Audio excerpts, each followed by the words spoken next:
rasuluhu la nabiyya ba'dahu. Allahumma salli wa sallim wa barik ala Muhammadin wa ala alihi wa ashabihi ajma'in wa man tabi'ahum bi ihsan ila yaumiddin. Amma ba'd. Ya ayyuhalladzina amanu taqullaha haqqa tuqatih wa la tamutunna illa wa antum muslimun. Ma'asyiral muslimat rahimani wa rahimakumullah. Ibu jamaah Majelis Taklim Kelab Tafsir Singapura yang semoga dirahmati Allah. Alhamdulillah kita akan melanjutkan kajian kita yakni di surat 114 surat An-Nas yang di beberapa pekan yang telah dahulu kita sudah membahas sampai sumpah Allah yang pertama dan kita minta perlindungan kepada Allah dengan tauhid uluhiyah, rububiyah dan asma wa sifat. Dari apa kita minta perlindungan? Yakni min syarril waswasil khannas. Dari bisikan-bisikan setan, gangguan-gangguan setan yang tersembunyi. Alladzi yuwaswisu fi sudurin nas, yang senantiasa masuk ke dalam dada-dada manusia, membisikkannya langsung ke dalam dada manusia. Dari setan yang mana? Minal jinnati wan nas, dari golongan jin dan manusia. Kita akan uraikan 3 ayat terakhir ini, yakni ayat 4, ayat 5 dan ayat 6. Ketika kita telah minta pertolongan kepada Allah dengan mengagungkan Allah, menyebut Allah sebagai Rabb, sudah kita bahas kemarin, juga Allah sebagai Malik, sebagai Raja, asma wa sifat sudah kita bahas pula, dan uluhiyah, ilahinas, ilah Allah, manusia adalah Allah yang berhak untuk disembah. 3 ini sudah kita bahas, sekarang kita akan membahas justru dari objeknya yang mengganggu manusia. Siapakah dia itu? Asyaiton. Kenapa kita harus berlindung pada Allah? Karena kita tidak akan mampu menghadapi setan sendiri. Dan kita tidak akan mampu mengalahkan setan sendiri. Kecuali atas pertolongan Allah. Tanpa pertolongan Allah, kita nggak akan mampu. Makanya kita diperintahkan untuk berlindung pada Allah sampai 3 kali perlindungan. Kenapa harus kita minta perlindungan? Karena setan itu musuh kita dan kita diperintah untuk melawan. Setan sudah Allah tetapkan sebagai musuh. Maka karena namanya musuh, harus kita lawan. Jadikan musuh, jangan jadikan teman. Hanya nanti kita akan mencari ayat-ayatnya dan hadis. Siapa setan itu sesungguhnya? Bagaimana cara setan memusuhi kita? Bagaimana cara setan mengganggu kita? Agar kita bisa tahu bagaimana cara setan, langkahnya kayak apa ketika mengganggu kita. Ibu jamaah sekalian, mari kita buka surat Al-Baqarah, surat 2, ayat 208.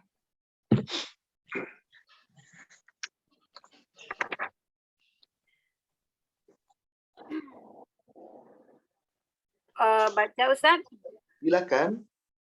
Wahai orang-orang yang beriman, masuklah ke dalam Islam secara keseluruh dan janganlah kamu ikuti langkah-langkah setan. Sungguh dia musuh yang nyata bagimu. Ya ayyuhalladzina amanu. Wahai orang-orang yang beriman. Udkhulu fis-silmi kafah.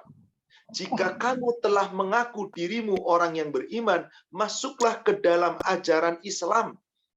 Jangan hanya pengakuan iman dan merasa dirinya telah beragama Islam, tapi totalitas kita masuk ke dalam Islam. Tata cara ibadah kita, dalam mencari nafkah, dalam pergaulan, dalam cara bicara, dan semuanya. Kafah, totalitas, keseluruhan. Wala tattabi'u, dan janganlah kalian mengikuti khutuwati syaitan. Biasanya kalau dikatakan khutuwati syaitan, itu sering terjemahannya adalah langkah-langkah syaitan. Saya tidak tahu dalam Quran terjemahan Singapura apa Bu? Sama, langkah-langkah syaitan. Langkah-langkah setan. Pertanyaan saya, ada di antara ibu yang pernah lihat langkahnya setan? Enggak. Nah, kalau gitu bagaimana kita? Disuruh jangan mengikuti langkah setan, sementara kita tidak tahu langkahnya setan. Gimana kita akan menjauhi? Gimana kita akan tidak mengikuti? Nah, baik. Kita akan luruskan maknanya. Insya Allah kalau ibu yang belajar tahsin, barangkali sambil belajar bahasa Arab, ada kata-kata khutwa. Khutwa itu adalah jamak daripada khoti'ah. Khotta. Kalau satu tunggal itu khoto. Khoto itu salah. Jamaknya adalah khoti'ah. Banyak salah. Nah, jamak superlatifnya adalah khutwa. Salah terus. Kalau ada orang berbuat salah, misal, maaf, ibu punya asisten rumah tangga. Sekali disuruh, salah. Itu namanya khoto. Satu kesalahan. Disuruh lagi beberapa kali, salah. Itu namanya khotoyaya atau khoti'ah. Salah. Banyak salah. Kalau tiap disuruh salah terus, itu namanya khutwa. Nggak pernah benar. Pernahkah setan benar? Tidak.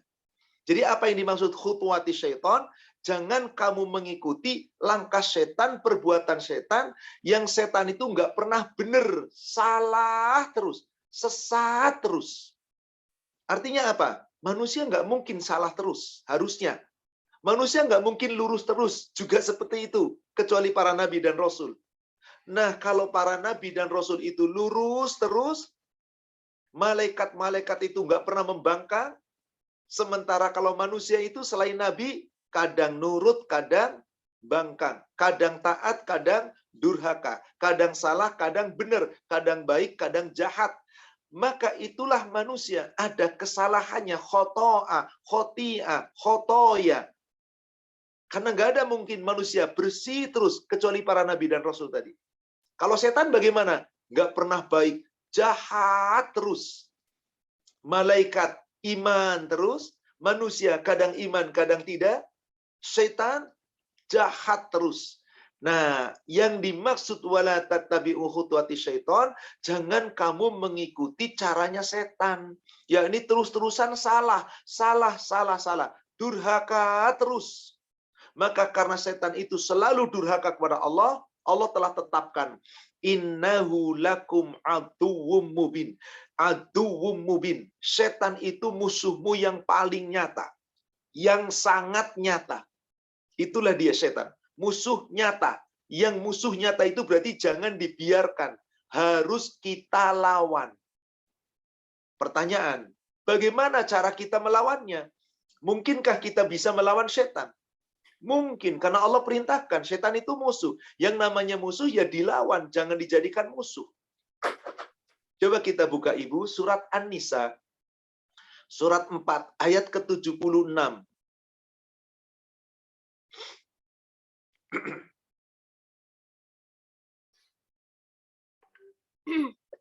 Orang-orang yang beriman, mereka berperang di jalan Allah, dan orang-orang yang kafir berperang di jalan Tauhid. Maka perangilah kawan-kawan setan itu, karena sesungguhnya tipu daya setan itu lemah. Alladzina amanu yuqatiluna fi sabilillah.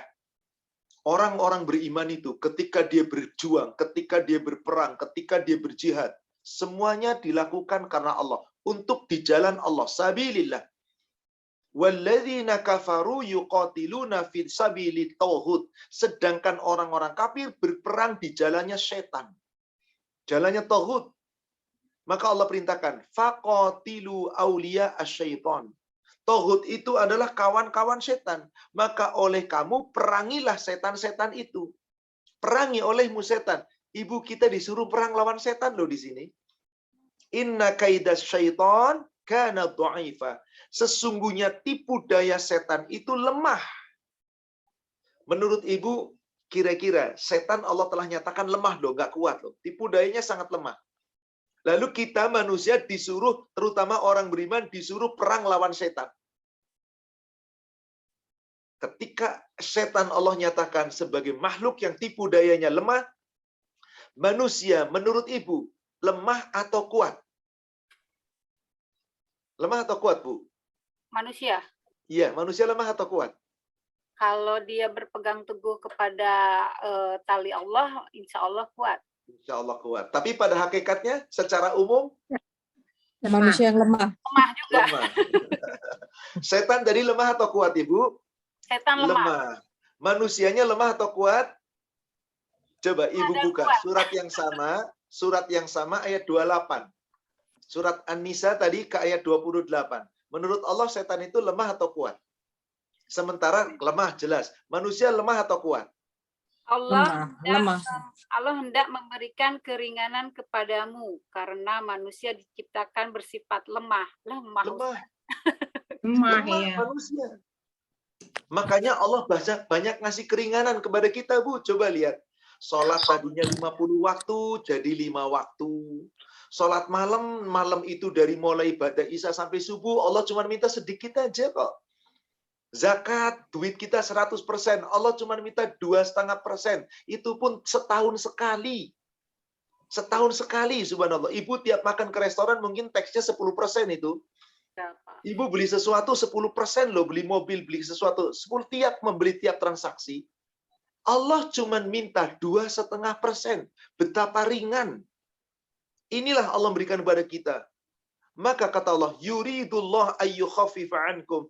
Allah itu senantiasa hendak memberikan kepada kamu keringanan. Kenapa manusia di sekeliling diberi keringanan? Wa khuliqal insan dha'ifa. Manusia diciptakan oleh Allah dalam keadaan lemah. Saya ingin bertanya sekarang. Tadi setan lemah ya Bu ya? Manusia lemah juga. Kemudian tadi Allah perintahkan di ayat 76 surat An-Nisa, manusia suruh perang lawan setan. Setan lemah, manusianya lemah. Perang lemah lawan lemah. Pertanyaan saya adalah, siapa yang menang, Bu? Siapa yang menang? Manusia lah, Pak. Tergantung. Manusia. Yang benar, manusia menang. Buktinya kita sering terganggu oleh godaan setan. Ya, syaratnya Kita itu. suka mengabaikan. Tergantung. Nah, baik Ibu. Saya buatkan logika. Afan, ini kita pakai logika. Ibu, ini seandainya Ibu baru keluar dari bank. Pada saat Ibu keluar dari bank, qadarullah Ibu tidak sadar. Ternyata begitu Ibu masuk mobil, diikuti dari belakang seseorang. Ada orang menodongkan senjata kepada Ibu. Nodongin pistol, nodongin pisau misalkan. Atau nodongin kayu. Mau digebuk misalkan. Yang nodong anak kecil umur 5 tahun. Kira-kira gimana Ibu? Takut atau ketawa? Enggak. Takut. Yang nodong anak 5 tahun. Ketawa Ibu. Aduh, anak kecil nodong senjata. Dikibas sama Ibu jatuh itu udah. Kenapa? Kenapa Ibu bisa ngelawan sendiri? Wong anak kecil lemah, Ibu kuat kok. Sekarang yang nodong ibu-ibu, tapi badannya kuat, nodongin senjata. Ibu berani ngelawan sendiri enggak? Tidak. Paling Ibu teriak, tolong, tolong, tolong. Supaya apa? Ada yang nolong. Mungkin security yang nolong atau yang lain. Nah, Ibu, setan lemah, kita pun lemah. Allah perintah kita lawan setan. Lemah lawan lemah. Boleh jadi nggak ada yang kalah, nggak ada yang menang. Tapi seringnya manusia dikalahkan. Kenapa? Karena lemah, meskipun setan lemah, setan itu sabar. Ketika menggoda manusia, sabar. Nggak pernah istirahat goda manusia. Manusianya istirahat terus. Akhirnya jadi kalah. Nah, supaya manusia bisa melawan setan dan mengalahkan setan, manusia wajib minta tolong. Minta senjata. Minta senjata, minta pertolongan. Kepada siapa, Ibu? Allah. Allah yang maha kuat, yang menciptakan, yang mengatur.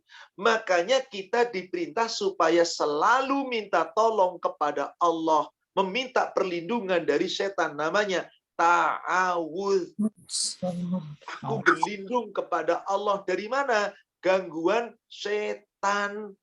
Coba, Ibu mau baca Quran apa? Ta'awudz. Ibu mau masuk kamar mandi apa? Ta'awudz. Ibu mau sholat apa? Ta'awudz. Inilah karena apa? Setan itu tidak pernah berhenti mengganggu manusia. Dan jangan pernah takut pada setan itu. Meskipun setan tidak pernah berhenti mengganggu manusia, tidak boleh manusia takut sama setan. Ibu buka suratnya. Bahwa Allah larang kita takut sama setan. Surat 3, surat Ali Imran, ayatnya ayat 175.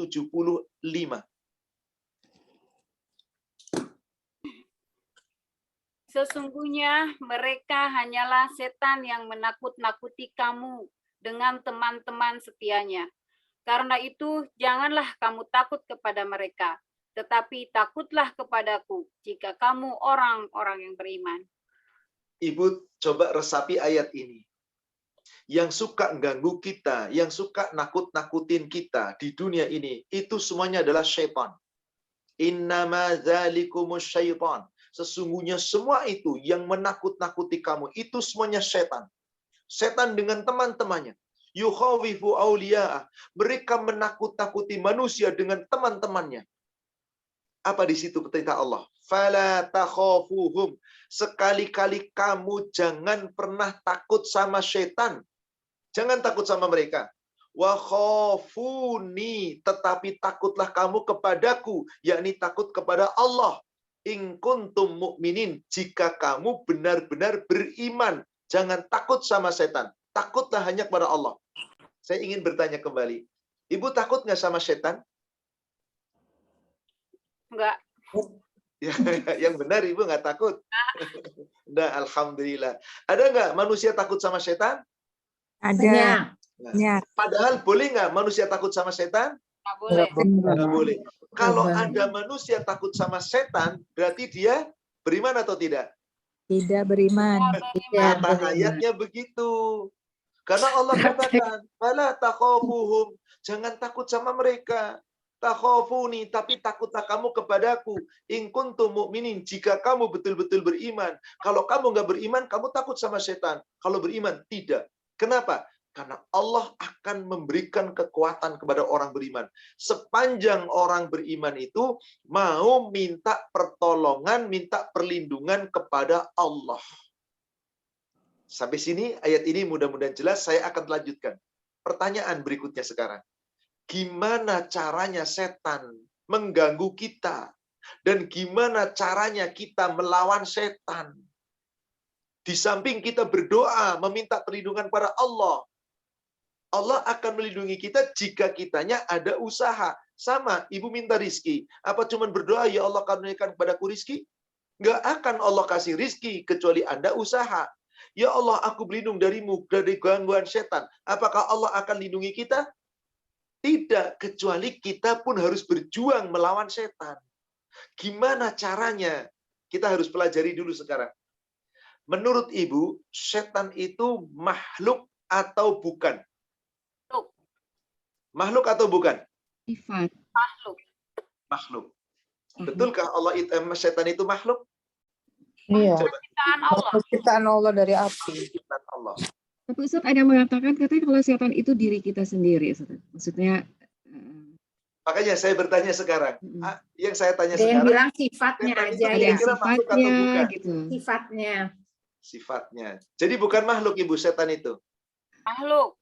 Makhluk. Baik. Kalau makhluk berarti diciptakan. Coba ibu buka surat 55. Setan itu makhluk atau bukan? Coba kita lihat surat 55. Surat ayat berapa Ustaz? Ayatnya ayat yang ke-14 dan 15. Bismillahirrahmanirrahim. Dia menciptakan manusia dari tanah kering seperti tembikar. Dan dia menciptakan jin dari nyala api tanpa asap. Siapa yang Allah ciptakan? Setan Jin. atau jin? Jin. Jin itu kan memang bagian dari setan ya. Manusia dan jin. Allah katakan begini, khalaqal insan min salsalin kal fakhar. Allah ciptakan manusia dari tanah liat kering seperti tembikar. Wa khalaqal jan mim marijim min nar. Dan Allah ciptakan jin dari nyala api yang panas. Allah ciptakan manusia, Allah ciptakan jin. Pernahkah Allah ciptakan setan? Tidak. Dari jin Ustaz. Bukan. Coba kita lihat lagi. Surat Al-Hijr, surat 15.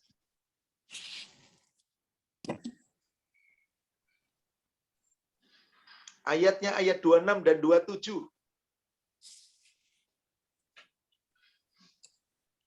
Dan sungguh kami telah menciptakan manusia Adam dari tanah liat kering, dari lumpur hitam yang diberi bentuk. Dan kami telah menciptakan jin sebelum Adam dari api yang sangat panas. Walaqad khalaqnal insan min salsalim min hama'im masnun. Dan sungguh Allah telah menciptakan manusia, yakni Adam, pertama kali diciptakan dari tanah liat kering, seperti lumpur yang berwarna hitam, lalu diberi bentuk oleh Allah. Kemudian ditiupkan ruh, lalu jadi. Wal jan khalaqnahu min qabl. Dan jin sudah Allah ciptakan lebih dulu sebelum Adam. Min naris samun. Allah ciptakan dari api yang sangat panas. Maaf, ibu misal lagi kuliah nih. Ibu qadarullah sudah tahun ketiga. Lalu ada namanya mahasiswa yang ada junior kita di bawah. Lalu kita sedang memploncok dia. Apa istilahnya? Kalau dulu tuh diploncok, sekarang apa namanya? Ospek ya Ustaz. Ospek lah, di Indonesia tuh ospek namanya. Ibu, kira-kira ibu sebagai senior, kira-kira itu ibu hormat nggak sama junior? Enggak, karena merasa Merasa lebih merasa hebat. diri Merasa superior. lebih superior. Maka junior boleh nggak sombong sama senior? Nggak Nggak boleh, boleh. Nggak boleh. Kalau sombong diapain sama senior? makin Dibully. diplonco. Makin dibully. Ternyata setan merasa dirinya lebih senior. Jin lebih senior daripada Jadi, Adam. Kenapa? Adam diciptakan setelah jin. Jin diciptakan dari nyala api yang sangat panas. Kemudian barulah diciptakan Adam. Setelah itu kemudian Allah perintahkan supaya jin sujud kepada Adam. Apa yang terjadi? Coba kita lanjutkan lagi. Surat Al-Hijr, kita tambahkan, kita lanjutkan. Coba ibu lihat ayatnya ke ayat 39 dan ayat 40. 39. Iya, Atau sebelum ayat 9, saya akan coba dulu dari ayat 30-nya dulu, Bu. oh, Sampai dengan ayat 33. Masih surat yang sama, 30 sampai 33. Maka bersujudlah para malaikat itu semuanya bersama-sama, kecuali iblis.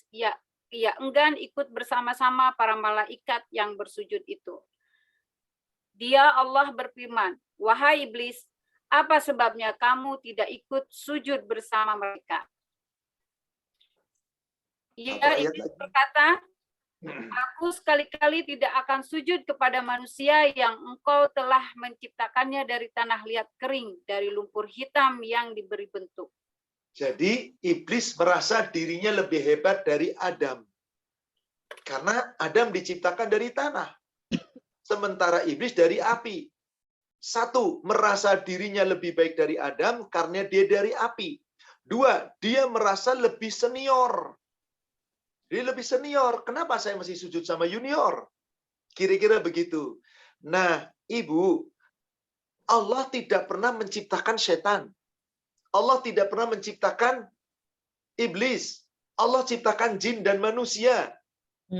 Lalu, kenapa tiba-tiba ada kata-kata iblis? Ya iblis, ma mana'aka asjudu illa asjud in amartuk. Hai iblis, kenapa kamu nggak sujud ketika aku perintahkan sujud? Kan tiba-tiba ada iblis, ibu. Padahal Allah nggak pernah ciptakan. Sekarang kita harus tahu, dari mana asalnya iblis itu. Sesungguhnya siapa iblis? Lalu siapa itu setan? Ibu sekarang buka surat 18 ayat 50. Nanti di situ ada jawabannya. Siapakah sesungguhnya iblis itu? Ayat berapa? 80, Ustaz? Surat 18 ayat 50. Dan ingatlah ketika kami berfirman kepada malaikat, sujudlah kamu kepada Adam. Maka mereka pun sujud kecuali iblis. Dia adalah dari golongan jin. Maka dia mendurhakai perintah Tuhannya. Pantaskah kamu menjadikan dia dan keturunannya sebagai pemimpin selain aku? Padahal mereka adalah musuhmu. Sangat buruklah iblis itu sebagai pengganti Allah bagi orang-orang yang zalim. Baik, Ibu. Dari sini dapat jawaban. Siapa iblis, Ibu? Bagian dari jin. Golongan jin Makhluk golongan jin. Jin yang mana, Ibu? Yang durhaka. Mendurhakai perintah Allah. Jadi kalau begitu, iblis itu makhluk atau bukan? Makhluk. Bukan. Kok bukan? Bukan, sifat. Oh, sifat. Sifatnya. Sifat. Yakni apa? Jin yang membangkang diberikan nama oleh Allah, iblis. Jin yang membangkang. Jadi jin yang pertama-tama membangkang, nenek moyangnya jin yang membangkang. Itulah yang Allah sebut iblis. Jadi iblis itu hanya mereka yang membangkang di zaman ketika Adam diciptakan. Setelah ke sini, ini bukan iblis lagi. Iblis itu nenek moyangnya. Keturunannya iblis adalah disebut syaitan. Makhluknya siapa? Jin. Jadi keturunannya iblis itu adalah setan. Sementara yang pertama kali membangkang dari makhluk jin adalah iblis. Maka Allah katakan di sini, wa idh qulna lil malaika. Maka ketika kami berfirman kepada para malaikat, isjudu li Adam, wahai malaikat, sujudlah kamu semua kepada Adam. Fasajadu illa iblis. Mereka semua sujud kecuali iblis. Kana minal jin. Iblis itu sesungguhnya dari makhluk jin. Fafasaqan amri rabbi. Tetapi dia telah durhaka terhadap perintah Robnya. Iblis mengaku bahwasanya Allah itu Rob. Dia punya Rob. Dia mengakui bahwa Allah itu Tuhannya yang menciptakannya. Tapi dia disuruh nggak nurut. Durhaka. Maka Allah bertanya kepada iblis, afatattakhidunahu wa kepada manusia mengingatkan, afatattakhidunahu wa dzurriyyatahu auliya amin duni? Apakah pantas hai manusia kamu akan jadikan iblis dan keturunannya? Iblis itu adalah nenek moyang setan yang durhaka, jin yang durhaka. Adapun dzurriyyatahu, anak keturunannya iblis itu disebut syaitan. Maka berikutnya dalam ayat Al-Quran, nggak pernah Allah sebut iblis lagi, selalu syaitan. Iblis itu hanya pertama-tama dari jin yang membangkang. Maka yang dikatakan iblis adalah yang tidak mau sujud kepada Adam. Itu pasti iblis. Begitu ke sini, Allah nggak menyebut lagi iblis. Allah menyebutnya syaitan. Jadi syaitan itu apa? Anak keturunannya iblis. Iblis itu siapa? Jin yang membangkang. Maka kalau disebut setan, pasti anak keturunan dari iblis, jin yang membangkang. Kalau disebut iblis, makhluknya adalah jin yang membangkang. Berarti setan itu apa? Sifat pembangkangan. Kalau begitu, manusia bisa nggak jadi setan? Bisa, banyak bangkang juga. Makhluknya siapa makhluknya? Jin. Manusia. Tapi Manusia. sifatnya Setan. setan. Jadi siapa manusia yang menjadi setan? Manusia yang membangkang perintah Allah. Maka musuhnya orang beriman itu siapa? Setan. Setan dari golongan siapa? Jin. Jin dan manusia. Jinnati wan nas. Itu yang kita sedang pelajari di surat An-Nas tadi. Berlindung kepada Allah dari gangguan-gangguan setan, bisikan-bisikan setan yang tersembunyi. Alladzi yuwaswisu fi sudurina, yang suka membisikkan ke dalam dada manusia. Minal jinnati wanas, dari setan golongan jin dan manusia. Kalau setan golongan jin kita nggak lihat karena makhluknya gaib. Kalau setan golongan manusia kita lihat. Contoh sederhana. Kaca aja, kaca. Misal ada orang dengar panggilan sholat. Subhanallah, waktu sholat, yuk kita sholat. Itu orang beriman. Setannya membisikkan langsung ke dalam dada. Melalui setan-setan manusia. Ntar dulu, lagi asik nih, lagi seru. Ntar baru aja adzan. Itu yang sedang membisikkan siapa? Manusia itu provokator tadi. Manusia, makhluknya. Tapi sifatnya siapa dia? Setan. Maka ibu, bagaimana cara kita melawan setan? Lawan hawa nafsu kita dengan kita mengendalikan hawa nafsu. Yang suka malas, yang suka membangkang, yang suka tidak peduli, yang suka menentang. Itulah hawa nafsu Anda. Itu yang harus Anda lawan, bukan setannya dilawan. Maaf, di negara saya di Indonesia ada sekumpulan para ustadz, para kiai yang kerjaannya nangkepin setan di rumahnya orang. pasukan pemburu hantu. Ada Ibu itu betul, bahkan ditayangkan di TV. Iya betul. Betul-betul dulu. Iya, Lalu betul, orang-orang Hit yang merasa sekali di ya. rumahnya ada setan, Ghostbuster Ustadz lapor. ya. Ghostbuster seperti itu. Kemudian apa? Ditangkepin sana sini, masuk botol, ditutup, lalu ditempel itu di Botol depannya. Rumah ini telah terbebas dari hantu. Ini kok ya nurut pakai bayar lagi. Kenapa? Dia nggak tahu setan itu siapa. Subhanallah. Sesungguhnya dia lagi minta perlindungan dari setan, minta tolong sama setan. Setan yang dari golongan manusia. Para dukun itu kan setan dari golongan manusia, Ibu. Ya. Kenapa? Karena ketidaktahuannya. Akhirnya jadi syirik. Akidahnya jadi rusak. Mari, saya akan tunjukkan dalam beberapa hadis berkaitan dengan setan. Yang dinyamakan setan itu adalah bukan makhluknya. Makhluknya adalah jin. Lalu siapa setan itu? Sifat yang menurun dari jin yang membangkang tadi, iblis, turun-temurun, jadilah kemudian menularkan sifatnya itu kepada manusia. Manusia pembangkang, manusia pemarah, manusia yang bengis, manusia yang tidak mau nurut, manusia yang senantiasa bandel. Itu semuanya adalah makhluk manusia yang terkena sifat syaitan. Ibu buka di kitab Bulughul Maram, hadis nomor 1558. 1558.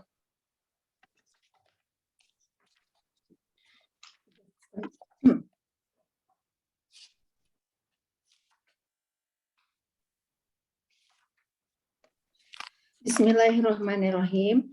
Dari Sa'al bin Sa'ad radhiyallahu anhu, dia berkata, Rasulullah Shallallahu alaihi wasallam bersabda, tergesa-gesa adalah dari setan. Kata-kata tergesa-gesa bolehlah, karena itu juga salah satu sifat. Coba Ibu lihat dalam lafaz bahasa Arabnya. Sahal bin Sa'ad berkata, qala Rasulullah sallallahu alaihi wasallam, al-ajalatu minasyaiton. Al-ajalah. Ajilah. Apa itu makna ajil? Barangkali Ibu ada yang tahu? Kata ajilah, ajalah, apa artinya secara bahasa? Bahasa Arab, ajilah, ajalah. Bahasa Indonesianya apa? Tidak sabar, boleh. Tergesa-gesa, boleh. Membangkang, boleh. Secara umum, ajalah adalah sifat buruk yang dimiliki oleh makhluk yang hanya menginginkan kehidupan dunia. Yang nggak mau menginginkan akhirat. Hanya mikirin dunia terus. Itu yang namanya ajalah. Setan itu hanya menginginkan dunia, Ibu. Nggak menginginkan akhirat. Makanya dia membangkang terus. Dan satu-satunya tujuan setan adalah menjadikan manusia pada ikut setan. Maka orang yang sifatnya buruk, yang suka membangkang, yang tidak sabaran, yang tergesa-gesa, yang hanya menginginkan dunia, itu namanya sifat ajalah. Itu semua dari setan. Maka orang yang rakus dengan dunia, orang yang sibuk dengan dunia, lalu dia nggak berpikir akhirat, itu namanya sifat ajalah. Coba Ibu buka surat 17 ayat 18. Setiap orang yang lebih mencintai dunia dibandingkan akhirat, berarti orang itu mencintai ajalah, ajilah. Barang siapa menghendaki kehidupan sekarang duniawi, maka kami segerakan baginya di dunia ini apa yang kami menghendaki bagi mereka orang yang kami kehendaki. Kemudian kami sediakan baginya di akhirat neraka jahanam. Dia akan memasukinya dalam keadaan tercela dan terusir. Coba perhatikan bahasa Arabnya, Ibu. Man, barang siapa, kana adalah dia, yuridu, mereka menghendaki, al-ajilata, ajilah, kehidupan yang sekarang, duniawi. Maka tergesa-gesa, nggak sabar untuk akhirat. Hanya pengen dunia terus. Saya buatkan contoh sederhana begini. Ibu janjikan, maaf, ibu masih punya anak kecil misalkan. Ibu punya anak masih kecil, umurnya umur 6 tahun. Pengen beli sepatu. Sudah dijanjikan, ya nanti bulan depan, kalau bapakmu sudah gajian, beli sepatu baru, misal. Ini kira-kira anak kecil Ibu dijanjikan bulan depan, terus tiap hari minta apa enggak? Minta. Tergesa-gesa. Kenapa enggak nunggu sabar bulan depan? Allah tawarkan nikmat tanpa batas itu nanti di akhirat, di surga. Kamu nggak usah ibadah, kamu boleh berbuat seenaknya, berbuat sesukanya, berbuat nikmat apapun. Nggak ada lagi perintah ibadah. Itu nanti di surga. Ternyata kalau setan nggak mau dia taat pada Allah, nggak mau ibadah pada Allah, maunya sesat terus, maunya dunia, kerja keras menyesatkan manusia. Maka kalau ada manusia lebih mencintai dunia, tergesa-gesa dengan kehidupan dunia, nggak sabar untuk menanti akhirat, lalu dia bandel, nggak nurut sama Allah, membangkang, tidak ikut aturan, maka dia punya sifat ajalah. Dari mana asalnya sifat ajalah? Minasyaiton, dari setan. Contoh, ibu lagi ribut, kemudian ibu marah, lalu ngomongnya jadi kotor. Itu sifat apa namanya, Bu? Setan. Ajalah. Jadi orang lagi marah, sesungguhnya yang marah siapa itu, Bu? Setan. Dan itu sifat setan. Maka di saat ibu lagi marah, apa yang ibu harus lakukan? A'udzubillahi minasyaitonirrajim. Itu cara melawan setan. Kita pahami karakter setan. Setan itu bukan makhluk, sifat di mana karakternya adalah pembangkang, buruk, perbuatannya jelek, tergesa-gesa, nggak sabaran, inginnya marah, emosi, berbuat dolim. Itu semua adalah sifat-sifat setan.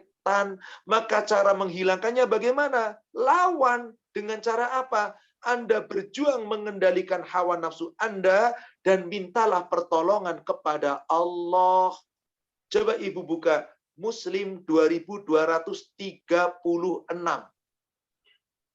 Sahih Muslim 2236.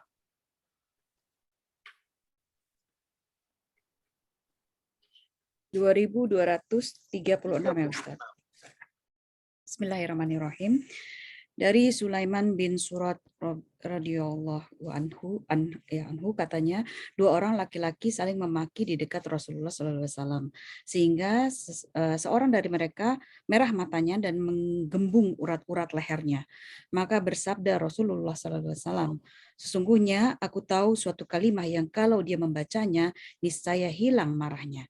Kalimah itu ialah a'udzubillahi minasyaitonirrajim. Aku berlindung dengan Allah dari kejahatan setan yang terkutuk. Subhanallah, kalimat yang sangat sederhana, Ibu. Tapi cukupkah lisan Anda mengucapkan tanpa Anda berusaha mengendalikan hawa nafsu marah Anda? Nggak cukup. Perlindungan kita minta sama Allah, tapi kita harus berjuang melawan diri. Karena setan bisa menjadi sifat diri kita sendiri. Ingat, setan bukan makhluk, Ibu. Jadi setan mendatangi kita bukan menampakkan dirinya sebagai makhluk menyeramkan. Itu dongeng, itu dusta, itu bohong. Digambarkan menyeramkan, kayak genderuwo di negara kita di Indonesia. Ada inilah kuntilanak, kuntil bapak, segala macam. Nggak ada. Hantu gentayangan, nggak ada. Allah nggak katakan, nggak ada. Bohong, dusta. Setan tidak pernah bisa menampakkan di hadapan manusia. Kecuali atas izin Allah. Kalau Allah tidak izinkan, tidak bisa. Atau kecuali atas permintaan manusia yang sama-sama menjadi sifat setan, di mana manusia minta tolong sama setan. Maka bisa menampakkan, bisa. Tetapi Allah sudah janjikan, tidak akan bisa setan menampakkan diri dalam wujud asli di hadapan manusia. Sampai kapanpun nggak bisa. Maka setan itu gaib, manusia nggak bisa lihat setan. Maka nggak usah takut sama setan, makhluk yang nggak usah kita takuti. Wong gaib gimana kita takuti? Yang kita takuti apa itu tadi? Gangguannya, bisikannya, hawa nafsunya yang langsung yuwaswisu fi sudurin nas, masuk ke dalam dada manusia. Berarti saat kita tahu bagaimana sifat setan, kita bisa melawan. Marah itu sifat setan. Mari kita lawan marah kita. Mohon maaf, ada orang ngomong begini, Kamu kok pemarah banget sih? Saya dari sononya begini. Orang tua saya pemarah. Saya dididik bapak saya pemarah. Ya gimana lagi saya pemarah? Udah dari sananya. Ini orang sombong yang seperti ini. Kenapa? Dia tidak berusaha melawan. Dia biarkan hawa nafsu setan pada dirinya. Akhirnya apa? Ya sudah terombang-ambing dalam sifat setan. Kalau Anda sedang memiliki sifat marah, Anda harus kendalikan marah, kendalikan marah, kendalikan marah. Dan wajib kita usaha di samping minta pertolongan. Cukup satu kalimat pendek kok. A'udzubillahi minasyaitonirrajim. Rasulullah menyatakan itu ketika melihat dua orang laki-laki saling bersih tegang. Yang ini marah, yang ini marah. Matanya merah. Kemudian urat lehernya menggembung. Ini emosi. Kata-katanya tinggi, kasar. Rasul cuman begini. Inilah a'rifu kalimatan. Aku tahu sebuah kalimat. Lau qalaha lahaba anhul dhabi yajid. Kalau orang itu mengucapkan kalimat ini, pasti marahnya akan hilang dari dirinya. Kalimat apa itu ya Rasulullah? A'udzubillahi minasyaitonirrajim. Ya Allah, aku berlindung kepadamu dari gangguan setan yang terkutuk. Jadi kapan setan mendatangi kita? Lagi kita malas, lagi kita marah-marah, lagi emosi, lagi tidak sabaran, lagi tergesa-gesa, lagi ingin meninggalkan aturan. Itu semua cara setan mengganggu kita. Mari kita lawan dengan cara apa? Awali minta perlindungan kepada Allah dan kemudian usaha. Contoh, ibu lagi dihina orang, lagi dicaci orang. Apa yang paling enak ibu lakukan ketika ibu dihina orang? Melawan. Lawan. Balas mencaci menghina atau ibu sabar? Ketika ibu balas mencaci menghina, berarti ibu sedang terkena hawa nafsu setan. Berarti Anda kalah melawan setan. Karena Anda terpancing. Seperti itulah manusia. Pernahkah Rasul dicaci maki kemudian melawan? Tidak. Rasul langsung dia memaafkan. Senyum beliau. Kan Rasul Ustadz. Lah kan kita pengen mengikuti contoh Rasul. Umat Islam harus bisa melawan. Maka ada seorang sahabat. Ibu lihat di kitab Bulughul Maram, ketika sahabat itu minta kepada Rasul wasiat, hadisnya nomor 1528. Bismillahirrahmanirrahim. Dari Ibnu Umar radhiyallahu anhu, dia berkata, Rasulullah Shallallahu alaihi wasallam bersabda, kezaliman adalah kegelapan pada hari kiamat. Afwan, 1528. Ini 1528, Ustaz. Kezaliman, kegelapan. Berarti nomor hadis yang berbeda kan? Ini Bulughul Maram, Ibu? Iya, Bulughul Maram. Sepertinya seharusnya yang kezaliman, kegelapan hari pada itu tuh hari 1118. Sebentar. Saya keliru. 38, subhanallah, betul Ibu. 28 itu kezaliman betul. 1538, afwan, saya khilaf memberi nomor hadis. Dari Abu Hurairah radhiyallahu anhu, bahwasanya ada seorang laki-laki yang berkata, wahai Rasulullah, nasihati saya. Beliau bersabda, jangan kamu marah. Beliau mengulangi berulang kali perkataannya, jangan kamu marah. Jadi ada seorang laki-laki datang kepada Rasul minta nasihat. Ausini ya Rasulullah, nasihati aku ya Rasulullah. Satu nasihat cuman, la taghdab, jangan kamu marah, kendalikan marahmu. Ausini ya Rasulullah, la taghdab, faraddada miraran, la taghdab. Diulangi lagi oleh Rasul, jangan kamu marah. Ya Rasulullah, tolong nasihati aku, jangan kamu marah. Diulang-ulang. Kenapa Rasul cuma ngasih nasihat cuma satu? Karena orang yang minta nasihat kepada Rasul, dia punya sifat pemarah. Dia punya sifat pemarah. Makanya nasihatnya cuma satu, jangan marah.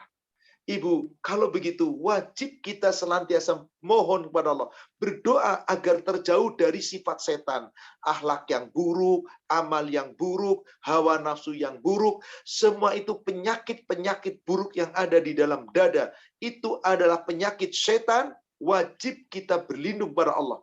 Rasul saja yang akhlaknya baik, amalnya baik, hawa nafsunya baik, selalu tunduk pada Allah, berlindung kepada Allah dengan perlindungan ini.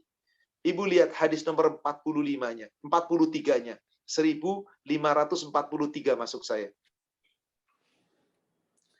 Dari Qutbah bin Malik radhiyallahu anhu, dia berkata, Rasulullah Shallallahu alaihi wasallam bersabda, "Ya Allah, jauhkanlah aku dari berbagai keburukan akhlak, amal perbuatan, hawa nafsu dan segala macam penyakit." Bapak Ibu jamaah sekalian, penyakit yang paling buruk itu penyakit apa, Bu? Hati. Fisik Buruk atau hati? akhlak. Hati. Penyakit Hati. hati atau penyakit fisik? Hati. Hati. Orang kalau punya penyakit fisik biasanya sadar atau sadar banget, Bu? Sadar banget. Kalau fisik Ingin sadar. segera sembuh atau nanti dulu? Nantilah gampang.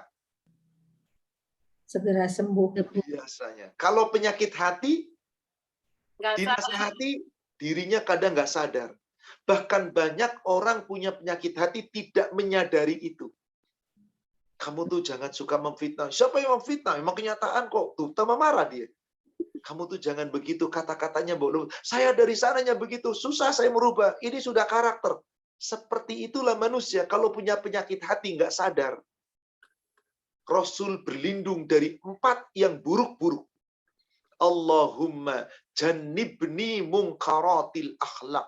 Ya Allah, jauhkanlah aku, ya Allah, dari segala keburukan akhlak. Wal a'mal, ya Allah, jauhkan aku dari segala keburukan amal-amal. Wal ahwa, ya Allah, jauhkan aku dari segala keburukan hawa nafsu.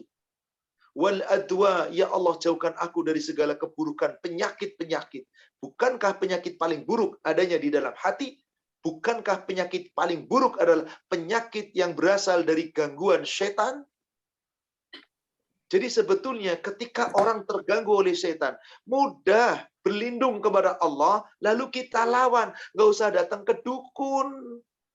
Kenapa? Allah berikan jaminan, Ibu. Setan itu tidak bisa menampakkan di depan kita. Tampak wajahnya, bentuknya setan. Nggak bisa. Allah sudah berikan jaminan itu. Allah yang berikan jaminan. Tapi setan itu mengganggu manusia, bahkan disebutkan, bisa melalui aliran darah. Sebagai contoh. Ibu misal, Afwan, ini misal.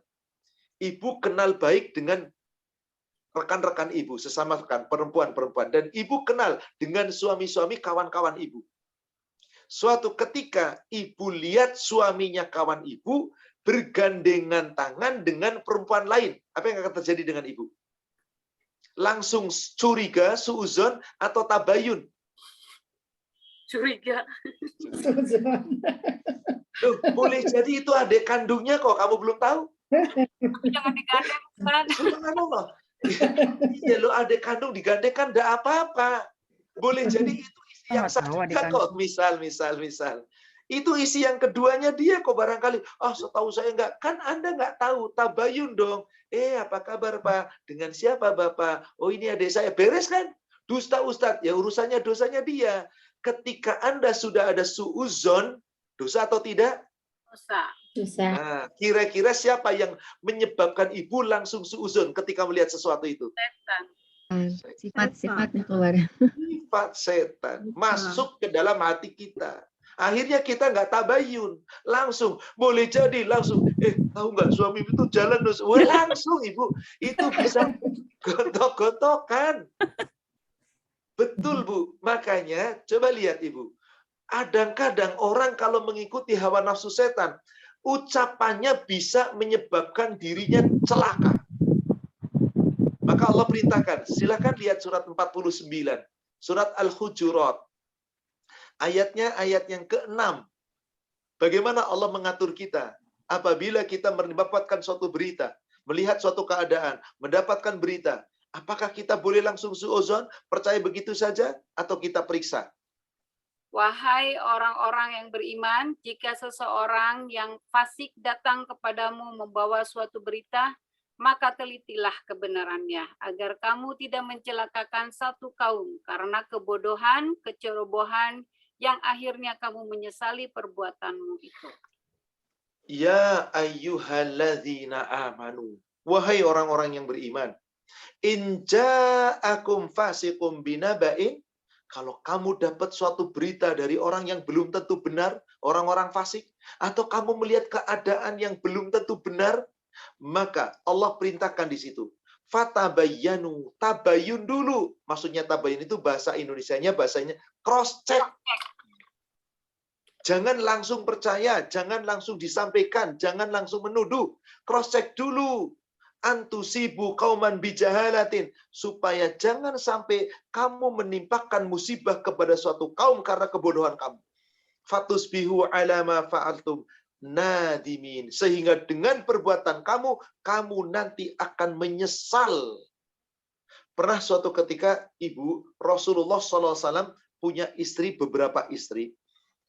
Pada suatu ketika salah satu istri Rasulullah SAW yang bernama Safiyah binti Huyai mengunjungi Rasul ke masjid. Lalu pulangnya diantar oleh Rasulullah SAW. Saat itu Rasulullah menggandeng isinya berjalan berdua di malam hari. Ada laki-laki lewat. Laki-laki itu langsung menyingkir. Rasul langsung menegur. Bagaimana kisahnya? Coba ibu buka Muslim 2036. Sahih Muslim 2036.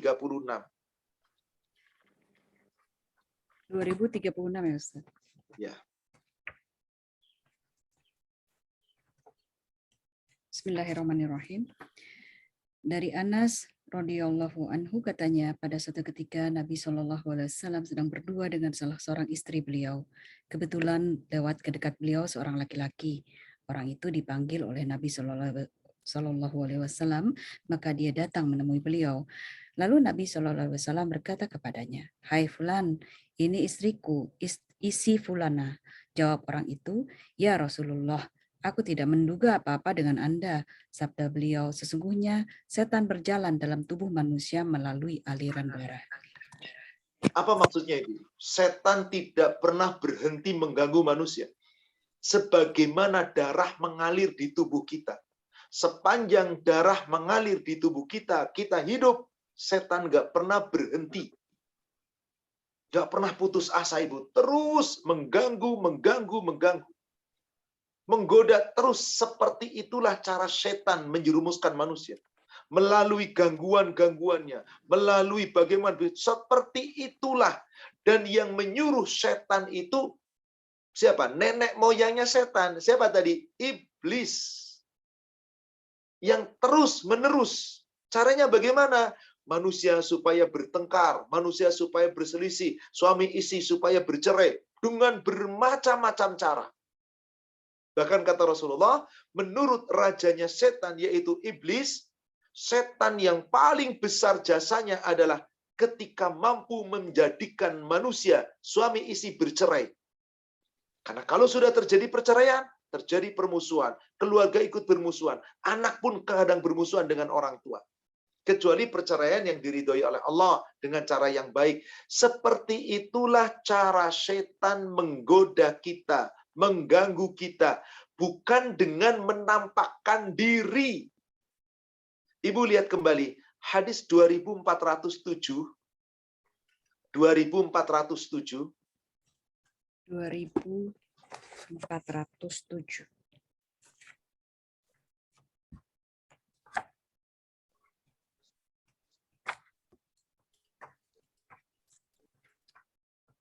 Bismillahirrahmanirrahim.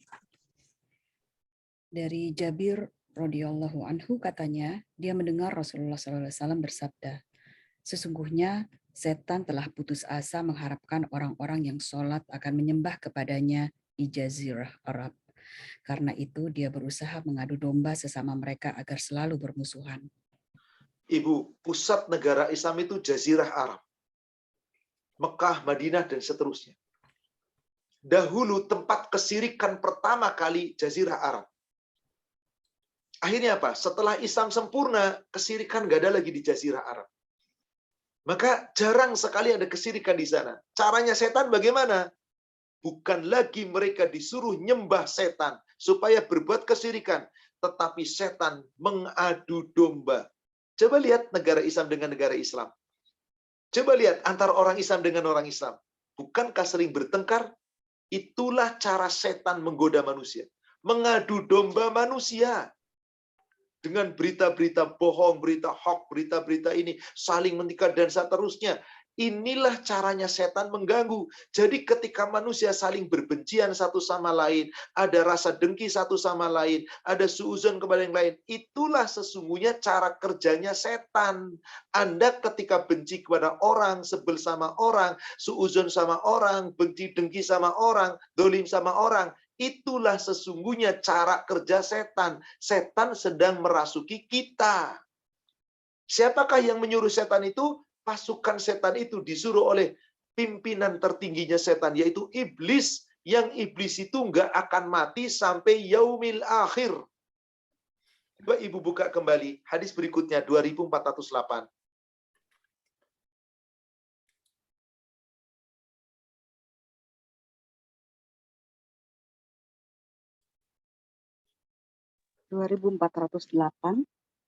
Dari Jabir radhiyallahu anhu katanya dia mendengar Rasulullah SAW bersabda, singgasana iblis berada di lautan. Dari sana dia mengirim pasukannya untuk membuat fitnah, mengacau atau membencanai umat manusia. Maka siapa yang lebih besar membuat bencana, dialah yang lebih besar jasanya, terhormat di kalangan mereka. Jadi iblis itu yang tidak pernah akan mati sampai hari akhir karena permintaannya dan telah diizinkan oleh Allah, terus mengirim pasukan-pasukan iblis. Itulah yang disebut setan, anak keturunannya. Terus seterusnya membuat kekacauan dengan apa? Pertikaian satu sama lain, kebencian satu sama lain, pembangkangan terhadap perintah Allah, aturan Allah. Seperti itu seterusnya. Siapa yang paling membuat bencana paling besar, dia paling hebat di hadapan iblis.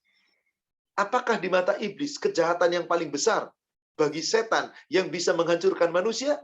Ketika setan mampu mencerai-beraikan keluarga. Perpisahan dengan kedoliman, perpisahan dengan hawa nafsu. Maka itu adalah hasil karyanya setan yang paling berharga di hadapan iblis. Di nomor 2409 diceritakan begitu, Ibu. Dikirimnya pasukan-pasukan setan oleh Raja Iblis di tengah lautan, yang paling besar membuat kerusakan, maka dialah yang paling terhormat di hadapan iblis. Maka salah satu setan mengatakan, saya telah membuat dia berpisah, saya telah membuat dia bertengkar, dia begini, dia begitu. Kata pemimpin iblis, kamu belum apa-apa. Ada setan yang mengatakan, saya telah membuat 2 orang laki-laki perempuan, suami istri ini telah bercerai. Apa kata rajanya iblis? Sesungguhnya engkaulah yang paling hebat. Dari sini kita sadar, Bapak Ibu, Ibu jamaah sekalian, kita tidak pernah lepas dari gangguan setan. Diibaratkan oleh Rasul, setan masuk ke dalam tubuh melalui aliran darah. Artinya sampai kapanpun setan berada di dalam diri kita, menggoda kita terus-terus agar mengikuti jejaknya mereka. Maka Allah katakan tadi, wala tattabi'u khutuwati syaiton. Jangan mengikuti langkah setan. Maksudnya jangan mengikuti cara setan, sesatnya setan. Sadarlah kamu dan mintalah perlindungan pada Allah. Apakah tiap kita diganggu setan? Ya. Bahkan apakah Rasul juga diganggu setan? Iya. Ibu, maaf. Ibu pernah cemburu nggak dengan suami? Pasti. Apakah cemburu itu masuk daripada gangguan setan? Iya. Kalau cemburu itu sudah melampaui batas, tidak pada tempatnya, itu hawa nafsu setan. Tapi apa nggak boleh cemburu, Ustaz? Boleh cemburu pada tempatnya. Kalau cemburu pada tempatnya, ya halal. Tapi kalau cemburu dengan hawa nafsu, itu tandanya gangguan setan. Coba Ibu lihat, 2411. Aisyah pernah cemburu kepada Rasul. Maka Aisyah ditanya oleh Rasulullah, ya Aisyah, apakah setanmu telah merasuki jiwamu? Maka Aisyah bertanya, ya Rasulullah, apakah aku ada setannya? Iya. Apakah manusia bersama setan? Iya. Apakah Anda juga ada setannya? Iya. Tapi aku dilindungi Allah, aku dirahmati Allah, karena Rasul selalu berdoa kepada Allah, minta perlindungan pada Allah. Sehingga apa? Setan yang menggodaku kalah, nyerah. Akhirnya dia masuk Islam. Dia tidak menyuruhku kecuali kebaikan. Sehingga aku selamat. Kata Rasulullah. Kita pengen seperti Rasul, dijaga oleh Allah. Mari kita berlindung. Dan mari kita berjuang melawan. Jangan mengikuti. Kalau Anda mengikuti, pasti sesat. Gimana caranya setan menyesatkan? Mengajak kita supaya berbuat jahat terus. Berbuat salah terus. Berbuat ingkar terus. Itulah cara setan mengajak kita. Surat 35, ayat 5 dan ayat 6. Karena tujuan setan mengajak kita jahat adalah supaya manusia bersama-sama setan masuk ke dalam neraka. Dibaca Ustaz. Silakan. Wahai manusia, sungguh janji Allah itu benar, maka janganlah kehidupan dunia memerdayakan kamu, dan janganlah setan yang pandai menipu memerdayakan kamu tentang Allah. Sungguh setan itu musuh bagimu, maka perlakukanlah ia sebagai musuh, karena sesungguhnya setan itu hanya mengajak golongannya agar mereka menjadi penghuni neraka yang menyala-nyala. Itu Bu, kenapa setan itu nggak pernah berputus asa mengganggu manusia? Karena setan dendam. Kenapa? Karena dahulu pertama kali yang diciptakan adalah rajanya setan, yaitu jin, dan kemudian telah membangkang jadilah iblis, tetapi ternyata dia diusir dari surga akibat adanya manusia. Maka iblis begitu dendam kepada kita, anak keturunannya Adam. Maka Allah katakan di ayat ini, ya ayyuhan nas, hai manusia, Allah perintahkan kita supaya hati-hati. Inna wa'dallahi haq, janji Allah itu pasti benar. Fala taghurrannakumul hayatud dunya, jangan tertipu dengan dunia. Yang suka menipu kamu dengan dunia itu setan. Wala yaghurrannakum billahil ghurur, jangan kamu terperdaya oleh setan yang paling pandai menipu kamu sehingga kamu lupa sama Allah. Ketika kamu lupa sama Allah, berarti kamu telah dimasuki hawa nafsu syaitan. Inna syaitana lakum adu. Setan itu musuhmu. Fattakhiduhu aduan. Jadikan setan itu menjadi musuh. Jangan jadikan teman.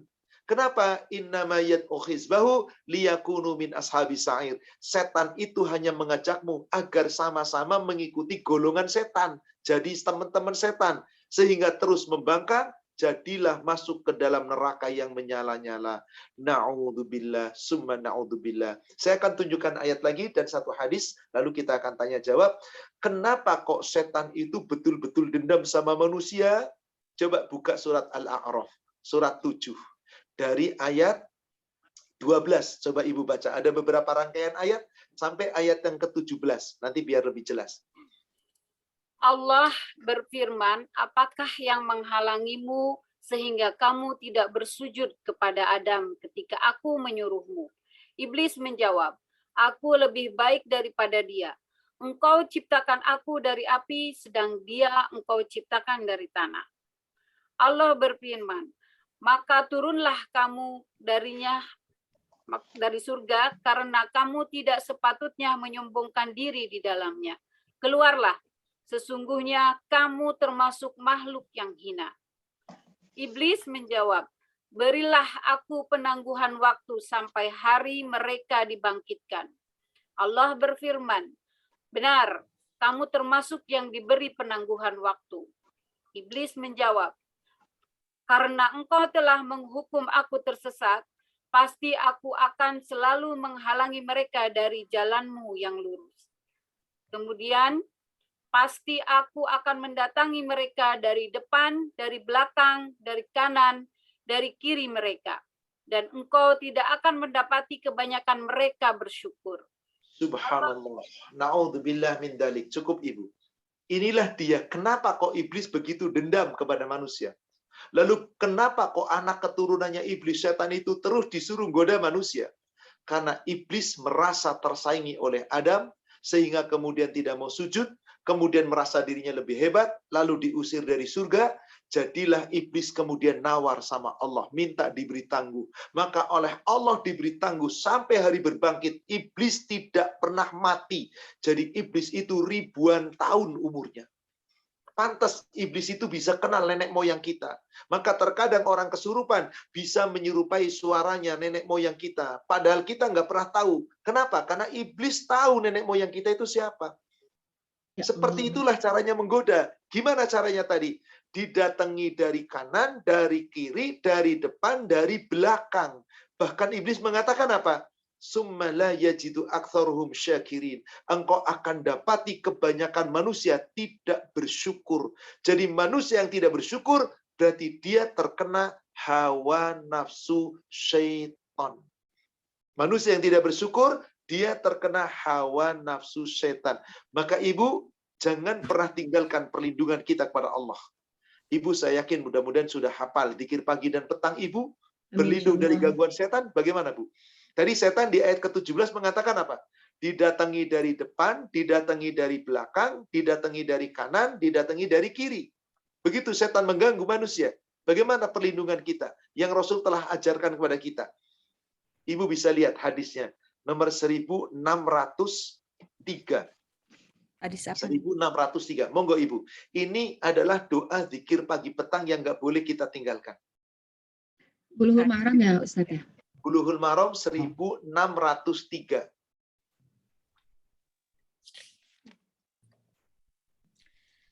Bismillahirrahmanirrahim. Dari Ibnu Umar radhiyallahu anhu, dia berkata, Rasulullah Shallallahu Alaihi Wasallam tidak pernah meninggalkan doa ini di waktu sore dan pagi hari. Ya Allah, sesungguhnya aku meminta keselamatan kepadamu di dalam agamaku, duniaku, keluargaku, dan hartaku. Ya Allah, tutupilah cacatku, amankanlah sesuatu yang meresahkan aku, jagalah aku dari depanku, belakangku, kanan dan kiriku, serta dari atasku. Aku berlindung dengan keagunganmu, agar jangan sampai ada yang menghantamku secara tiba-tiba dari bawahku. Ini dia. Allahumma inni as'aluka al-afwa wal afiyah fi dini wa dunyaya wa ahli wa mali.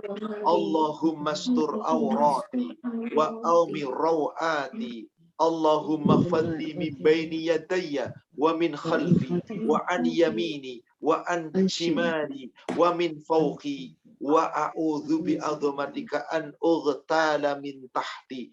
Ini Bu, Rasul nggak pernah melepas doa ini tiap pagi, tiap sore. Pagi itu zikir pagi setelah sholat subuh, sore itu zikir petang, zikir sore setelah sholat asar. Rasul nggak pernah ninggalkan ini. Padahal Rasul orang yang selalu dijaga Allah. Pantas karena beliau selalu berdoa memohon pada Allah. Terlindung dari gangguan setan. Setan tadi menggoda dari depan, dari belakang, dari kanan, dari kiri. Rasul berlindung pada Allah dari mana? Depan, belakang, kanan, kiri, atas, bawah. Maka insya Allah orang yang selalu memohon perlindungan kepada Allah dari gangguan-gangguan setan, semoga Allah akan lindungi. Dan yang paling utama kembali, di samping kita berdoa meminta perlindungan pada Allah, jangan kita lupa lawan gangguan setan. Gimana cara melawannya? Melawan hawa nafsu yang ada di dalam dada-dada kita sendiri. Dari hawa nafsu yang buruk, amal yang buruk, akhlak yang buruk, dan segala penyakit-penyakit yang buruk. Insya Allah, jika kita berusaha, maka kita akan mendapatkan kemenangan. Maka Ibu, Bapak, Ibu jamaah sekalian, surat An-Nas termasuk surat yang dijadikan oleh Rasul sebagai surat untuk obat, asy-syifa, seperti Al-Fatihah. Kita bisa menjadikan itu. Maka biasa Rasulullah membaca itu sebagai ruqyah untuk perlindungan diri. Wallahu a'lam. Demikian Ibu jamaah sekalian, tafsir tentang surat An-Nas. Sudah kita tuntaskan yang telah lalu dari ayat 1 sampai 3, yang baru kita selesaikan dari ayat 4 sampai ayat 6. Semoga dengan keterangan ini kita yakin dan kita sadar. Nggak perlu kita takut dengan wujudnya setan. Justru yang kita takuti adalah ketika setan melalui aliran darah kita, menggoda kita, membisik-bisikkan ke dalam darah kita. Dan yang wajib kita takuti adalah hawa nafsu setan yang ada pada diri kita sendiri. Maka harus kita lawan. Wallahu a'lam. Demikian Ibu. Masya Allah Ustadz, kajiannya bikin terharu Ustadz. Semoga kita senantiasa menjaga diri kita, Ibu, karena manusia nggak pernah lepas dari gangguan setan. Iya. Tadi dikatakan melalui aliran darah. Sepanjang darah kita mengalir, sepanjang itu setan nggak pernah jemu yang namanya mengganggu kita. Semoga kita bisa selamat dari gangguan-gangguan setan, insya Allah. Apalagi yang surat itu, surat yang surat 15, 26 dan 27 dan seterusnya, bahwa yang setan itu ternyata adalah iri sama manusia, ya Ustadz ya. Karena iri kan Makanya kadang-kadang itu ya. coba manusia kalau sudah iri kan apapun bisa dikalahkan. Betul. Apapun. Iri kedudukan, iri pangkat jabatan, iri harta, iri. Iya. Wong anak sama kakak adik aja bisa ngiri kok, bisa pukul-pukulan kok. Betul. Seperti itulah. Tapi lebih dahsyat ketika setan iri kepada manusia. Janjinya di hadapan Allah, iblis laknatullah nggak pernah akan berhenti mengganggu. Padahal iblis umurnya seumur hidup dunia, tidak pernah diwafatkan oleh Allah. Masya Allah. Ada teman-teman yang mau bertanya? Silakan. Kayaknya pakainya banyak deh Ustadz. Apalagi saya juga mau Silakan. tanya Ustadz. Silakan. Saya punya waktu sampai jam 11 insya Allah Ibu, insya Allah. Baik, silakan. Ustadz, mengenai dengan Al-Hujurat ayat 6, di zaman sekarang ini mudah sekali orang itu share-share video kah, share-share link kah, share-share ini yang kita asal share aja gitu. Sementara kita tabayun saja tidak gitu loh. Mengkaitkan dengan ilmu dan dengan agama dan sebagainya pun tidak. Nah, perbuatan-perbuatan ini tuh sering banget gitu ditemukan di grup lah, di WhatsApp lah, di ini. Itu tapi dia tuh tidak merasa berdosa gitu. Dia merasa karena gampang nyomot dari mana share aja. Padahal itu kan dosa ya, Ustaz. Seandainya yang Anda share itu ternyata dusta, Anda menanggung dosa. Nah, itu. Andai kata yang ternyata Anda share itu bahkan fitnah, Anda mengandung dosa. Dan Anda tanpa sadar mendulang dosa terus-menerus setiap saat. Siapa yang bekerja di balik itu? Setan. Karena kebencian, Ibu. Betul. Apalagi maaf di negara saya, yang antar politik ini dengan ini, organisasi dengan ini, belum partai ini dengan partai ini yang begitu banyak. Subhanallah. Orang yang tadinya membela, begitu membelot, bisa jadi musuh yang sangat dahsyat. Yang tadinya musuh, begitu akrab, jadi teman setia yang dibela mati-matian. Yang salah benarnya nggak tahu. Kenapa? Dunia. Apa sebabnya tadi, Bu? Ajalah. Dia tergesa-gesa dengan dunia. Dia nggak lupa bahwasanya ajal itu sifatnya setan. Maka mudah-mudahan kita nggak terpancing seperti itu. Mudah-mudahan dengan kajian ini kita sadar, mending kita diam. Diam itu hikmah. Maka Rasul katakan, coba Ibu buka di Bulughul Maram. Hadis nomor 1524. 1524.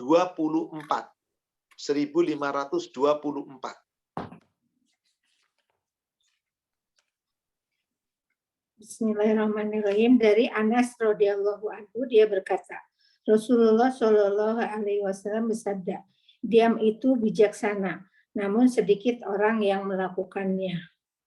Berhati-hatilah. Diam dari lisan, diam dari perbuatan tangan. Nge-share itu jari kita yang nge-share. Tapi ingat, pertanggungjawabnya nanti seluruh tubuh kita. Jelas sekali tadi surat 49 ayat 6. Tabayyun. Bahkan maaf, ada orang yang asal ngomong, tidak tahu hakikatnya dan akibatnya. Itu ngerinya luar biasa. Resikonya terlempar dari neraka nanti, di neraka. Ibu lihat Sahih Muslim, 2507. Sahih Muslim, 2507. 2507, Ustaz. Bismillahirrahmanirrahim. Dari Abu Hurairah radhiyallahu anhu katanya Rasulullah SAW bersabda, seorang hamba manusia yang berbicara dengan pembicaraan yang belum jelas baginya hakikat dan akibatnya, maka dia akan terlempar ke neraka sejauh antara timur dan barat. Aduh. Semoga kita tidak mudah ikut-ikutan. Biarlah yang suka nge-share seperti itu, Ibu. Kita nggak tahu tuh akibatnya apa, jelas atau tidak, benar atau tidak. Tiba-tiba main share, tiba-tiba Anda ikut bicara, ikut komentar di grup. Anda bisa terjauh ke dalam neraka sejauh timur dan barat. Dilempar ke neraka yang sangat jauh di neraka sana. Yang sulit untuk bisa dapat ampunan dari Allah. selama Anda tidak bertobat di dunia.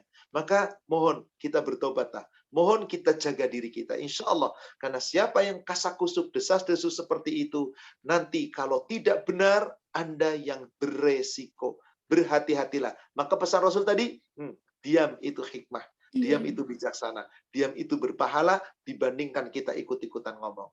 Demikian Ibu, wallahu a'lam. Berikutnya silahkan. Yang mau tanya lagi teman-teman? Pak Ustadz. Silahkan. Silahkan Ibu. Kayaknya masih di mute. Ada. Tadi siapa ya? Mbak Ina. Oh, Mbak Ina di unmute dulu, Mbak Ina. Assalamualaikum Ustadz. Waalaikumsalam Oh, warahmatullahi yang wabarakatuh. satunya nggak di off jadi. Saya mau tanya, apakah korin yang di dalam badan kita itu sama dengan seperti setan juga atau bagaimana Ustaz? Baik. Manusia punya dua korin. Ada korin dari malaikat, ada korin dari jin. Kalau korin dari jin pastinya setan. Siapa yang korinnya malaikat? Orang-orang yang di dunia istiqomah. Maka korinnya malaikat yang selalu menjaga dan melindungi. Siapa yang korinnya jin, setan, laknatullah? Orang-orang yang lari dari perintah Allah, lari dari peringatan Allah, lari dari Al-Quran. Maka dijamin korinnya adalah setan. Coba Ibu buka surat 43 Az-Zukhruf ayat 36 dan 37. Ayat surat apa Ustaz? Surat Az-Zukhruf surat 43 ayat 36 dan 37.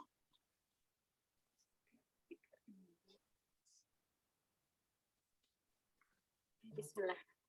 Dan barang siapa berpaling dari pengajaran Allah yang Maha Pengasih, kami biarkan setan menyesatkannya dan menjadi teman karibnya. Dan sungguh mereka, setan-setan itu benar-benar menghalang-halangi mereka dari jalan yang benar. Sedang mereka menyangka bahwa mereka mendapat petunjuk. Ini dia. Kenapa dia dapat korin setan? Berpaling dari Al-Quran, berpaling dari peringatan Allah, berpaling dari pengajaran Allah. وَمَنْ يَعْشُ عَنْ ذِكْرِ الرَّحْمَنِ نُقَيِّدْ لَهُ شَيْطَانًا فَهُوَ لَهُ قَرِينٌ.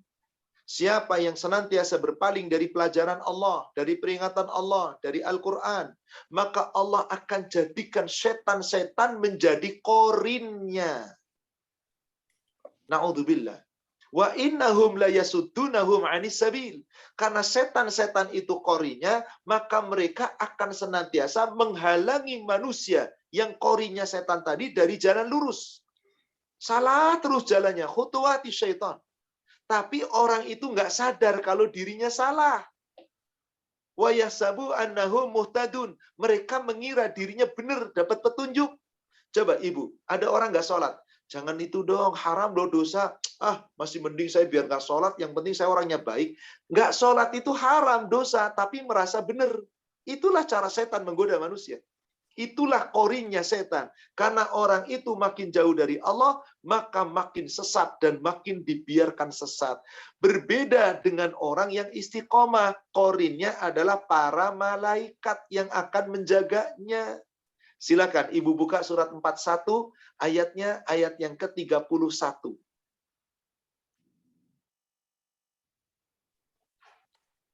Atau dari ayat 30 Ibu, supaya agak jelasnya dari ayat 30. Sesungguhnya orang-orang yang berkata, Tuhan kami adalah Allah. Kemudian mereka meneguhkan pendirian mereka, maka malaikat-malaikat akan turun kepada mereka dengan berkata, janganlah kamu merasa takut dan janganlah kamu bersedih hati. Dan bergembiralah kamu dengan memperoleh surga yang telah dijanjikan kamu. Kamilah pelindung-pelindungmu dalam kehidupan dunia dan akhirat. Di dalamnya surga, maksudnya di dalamnya surga kamu memperoleh apa yang kamu inginkan dan memperoleh apa yang kamu minta. Subhanallah. Ini Ibu, istiqomah. Korin kita malaikat insya Allah. Bahkan Allah berjanji tadi di ayat yang ke-31, nahnu auliyaukum fil hayati dunya wa fil akhirah. Kami yang akan selalu menjadi pelindung kamu. Korinnya itu malaikat melindungi kamu di dunia dan akhirat. Nanti di surga, walahum fiha ma tashtahi anfusuhum. Kamu dapat apapun yang kamu inginkan di surga. Walakum fiha ma tad'un. Kamu apapun yang kamu inginkan dapat. Kenapa biar? Karena isi koma tadi di ayat yang ke-30-nya. Maka dikatakan di sana, innalladzina qalu rabbuna Allah tsumma istaqamu tatanazzalu alaihimul malaik. Allah turunkan malaikat, Allah sertai dia dengan malaikat. Itulah korinnya. Maka korin-korin malaikat tadi dunia akhirat melindungi kita. Kalau korin setan tadi gimana, Bu? Nanti korin kita dari setan-setan Allah pertemukan di akhirat. Coba Ibu lihat. Dialog antara manusia dengan korin setan tadi. Surat 50. Ibu buka surat 50. Ayat ke-27.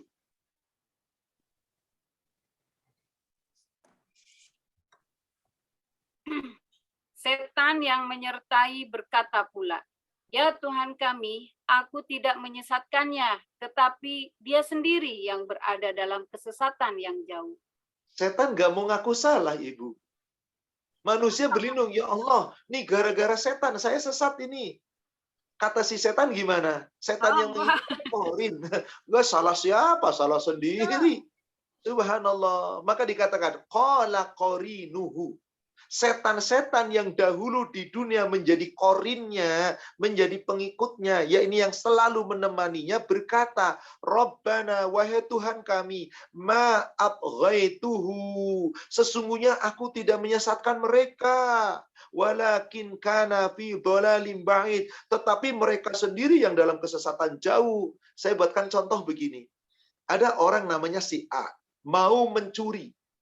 Lalu ada orang namanya B, nggak pernah mencuri. Lalu si A ngomong gini, B, anterin aku deh, kamu kan punya motor. Saya kasih deh nanti. Berapa kamu mau ngasih saya? Saya mau ngasih 200.000. Gede amat, karena cuma nongkosnya 50.000 paling mahal. Dah, temenin saya. Mama mau ngapain? Saya mau nyuri, kamu tunggu aja pinggir jalan. Nanti saat selesai saya nyuri, saya langsung lari, kamu langsung starter, kabur. Oke. Gara-gara tertarik 200 juta. Begitu selesai nyuri, ketangkap. Kira-kira yang ketangkap polisi yang disalahkan siapa? Yang si A atau dua-duanya? Nggak mungkin dibebaskan. Dua-duanya ditangkap. Si B beralibi sama polisi. Pak polisi, bukan salah saya mah nggak nyuri. Itu tuh si A tuh yang nyuri. Lah, kamu kenapa nganterin? Saya disuruh, saya dibayar. Kenapa nurut? Gara-gara kamu sih. Disalin tuh A-nya. Kata apa? Siapa suruh kamu nurut ngikut saya?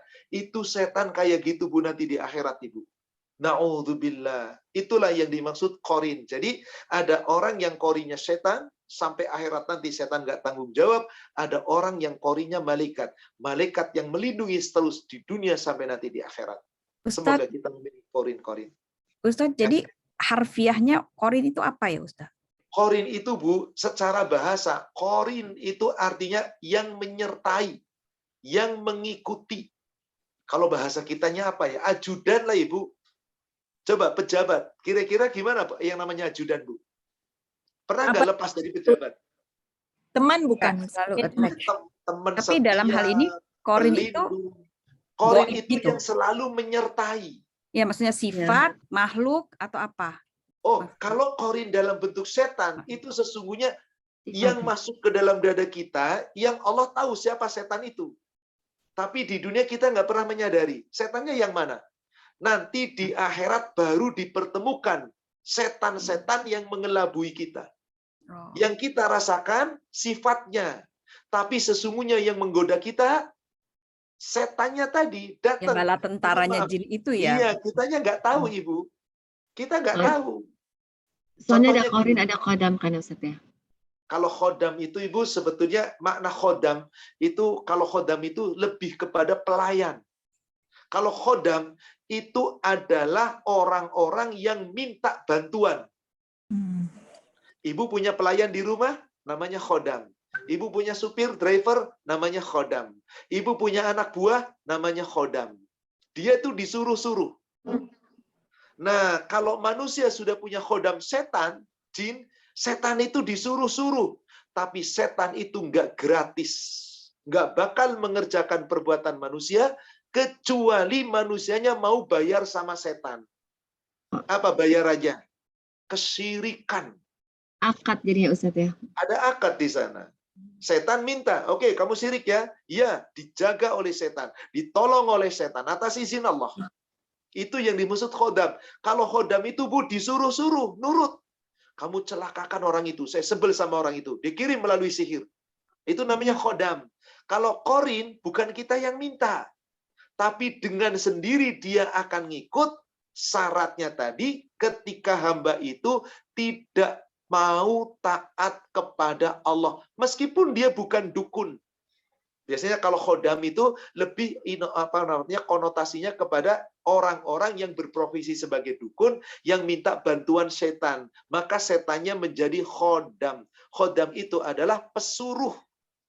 Setan disuruh-suruh Ibu. Nurut setan. Tapi pakai cepek dulu. Bayarannya apa? Bayarannya kesyirikan. Bayarannya kesyirikan. Kalau nggak syirik, nggak bakal mau.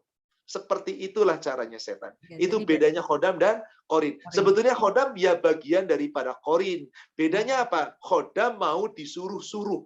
Kalau korin tidak mau disuruh-suruh, bahkan selalu menyesatkan kita. Jadi Demikian. ada khodam baik, ada khodam jelek Ustadz ya. Yang namanya setan nggak ada khodam baik.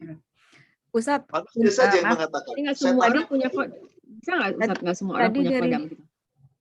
jadi Ibu. korin itu tergantung itu ya, sorry. Maaf Ustadz, tadi Ustadz menjelaskan, jadi korin itu tergantung keimanan seseorang ya, dia bisa Betul. korinnya itu berbentuk syaitan. Kalau iman berbentuk kita malaikat. bagus, korin kita malaikat, otomatis.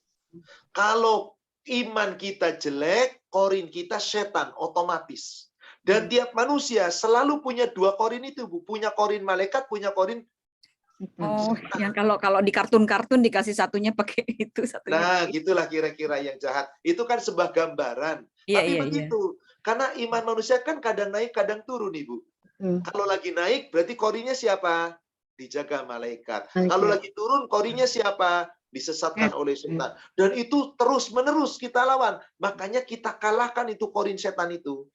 Minta Dengan kepada zikir Allah korin pagi. daripada malaikat. Makanya kita minta supaya apa? Allah istiqomah. Kamu nanti korinnya malaikat terus. Setannya dikalahkan nanti. Seperti itulah. Jadi manusia selalu punya dua korin. Ada korin malaikat, ada korin. Dan termasuk Ibu, malaikat yang di kanan kiri kita itu korin juga. Malaikat yang mencatat amal kita itu korin yang menyertai kita.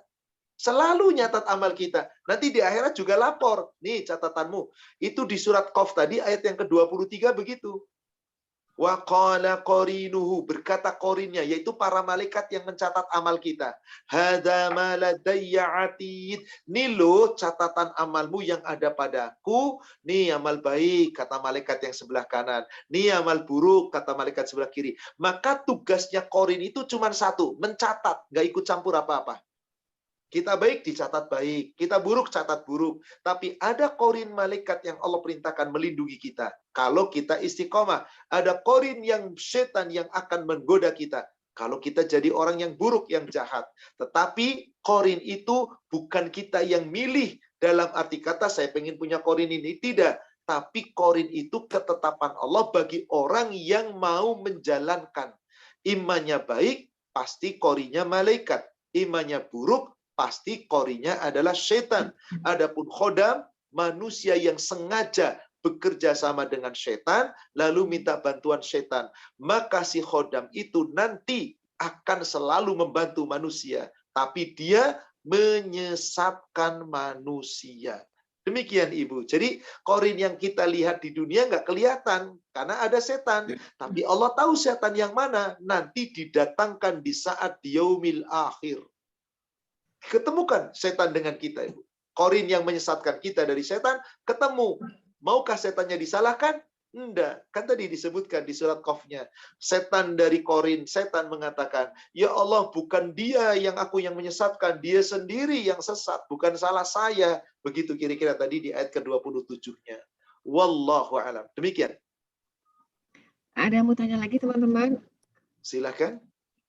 Kalau gitu saya tanya sebentar. Jadi Ustaz, maaf. Oh, ya udah silakan. Jadi itu korin itu kita dengan kalau dengan Nabi Muhammad itu beda ya Ustaz? Kalau Nabi Muhammad, setan pun jadi korinnya, Bu. Korin yang baik. Oh, dia korin yang baik. Iya. Coba Be- Ibu, tadi saya belum baca satu hadisnya. Ibu baca dulu hadis nomor 2210 coba lihat. 2210 Sahih Muslim. 2000 2210. 2210. Sorry, 2400 saya keliru afan. 2410. 2410. Oke, baik, Ustaz. Bismillahirrahmanirrahim. Dari Abdullah bin Mas'ud radhiyallahu anhu katanya Rasulullah SAW bersabda, tidak seorang pun di antara kamu melainkan telah ada jin yang ditugaskan pemimpinnya untuk selalu menggodanya. Tanya para sahabat, Anda juga ya Rasulullah? Jawab beliau, ya aku juga. Tetapi Allah selalu melindungiku dari godaan mereka. Sehingga mereka yang menggodaku akhirnya Islam atau menyerah. Karena itu mereka tidak berani menyuruhku melainkan untuk kebaikan. Jadi korinya Rasul dari golongan jin itu tetap jin. Bahkan dia bukan lagi menjadi setan. Kembali menjadi jin yang taat. Kalau sudah taat namanya bukan setan lagi, Ibu. Jadi kalau disebut setan, jin yang membangkang. Iblis, nenek moyang jin yang membangkang. Tapi ketika jin itu baik, maka jin itu jin Islam. Dan ini tidak terjadi pada manusia. Kecuali Nabi. Contoh, Nabi Sulaiman punya anak buah siapa? Setan atau jin? Jin. Yang disebut Ifrit. Mereka taat kepada Nabi Sulaiman. Mereka takut sama Nabi Sulaiman. Nabi Sulaiman bisa menguasai. Tapi pada akhirnya setelah Nabi Sulaiman wafat, jin itu kembali kepada kekafiran. Jin kembali kepada kekafiran. Tapi jin yang menyertai Nabi Muhammad, maka jin-jin itu beriman. Ada jin beriman, ada. Ibu bisa buka tuh surat Al-Jin, surat 72. Itu diceritakan itu. Yakni tentang surat Al-Jin, surat 71 afwan. Itu cerita ketika Rasul sedang membaca ayat, jin-jin merumuni Rasul, sangat itu. Maka jin beriman. Jin beriman. Maka jin sendiri bercerita, ada segolongan teman-teman dari bangsa jin yang kemudian juga tidak beriman. Itu diceritakan. Lalu di ayat 6-nya ada manusia yang kerjasama dengan jin, maka manusia itu jadi sesat. Maka itulah yang dimaksud khodam. Dan seterusnya itu berbicara tentang jin yang Islam, jin yang beriman. Itu di surat Al-Jin dari ayat 1 sampai ayat 5. Ayat 6-nya, jin yang durhaka, yang membangkang, yang kerjasama dengan manusia. Karena manusianya minta bantuan jin, maka ditolong oleh jin. Tapi jin bukan membawa kebaikan, tambah durhaka. Siapa itu? Jin-jin yang menjadi khodam, yang diminta oleh para dukun menjadi dukun tukang ramal, menjadi dukun tukang santet lah, apalah namanya. Itu ada, Ibu. Kok jin nurut ya? Karena telah menjadi khodam, karena dibayar. Bayarannya adalah kesyirikan. Wallahualam. Demikian, Ibu. Ustadz, tadi Ustadz bilang orang bisa jin itu dan keturunannya kan gaib ya, kita nggak bisa lihat kecuali seizin Allah dan permintaan orang tersebut. Itu macam mana kita, Ustadz? Begini. Bagaimana maksudnya? Baik. Jika Ibu lihat di surat 18 ayat 51. Surat 18 ayat 27 afan. 18 ayat 27. Di situ disebutkan bahwasanya apa? Yang mengetahui yang gaib itu hanya Allah. Jin itu makhluk gaib, hanya Allah yang tahu. Dan Allah tidak memperlihatkan yang gaib itu kepada siapapun. Tidak Allah perlihatkan yang gaib itu kepada siapapun. Illa kecuali. Itu dikecualikan oleh Allah. Siapa yang Allah perlihatkan yang gaib? Rasul limanir tadomir rasulin. Kepada golongan Rasul yang dapat ridha Allah. Siapa Rasul-Rasul yang dapat ridha Allah melihat yang gaib? Di antaranya Nabi Muhammad. 26-27 kan begitu ayatnya? Betul Ibu ayat 26?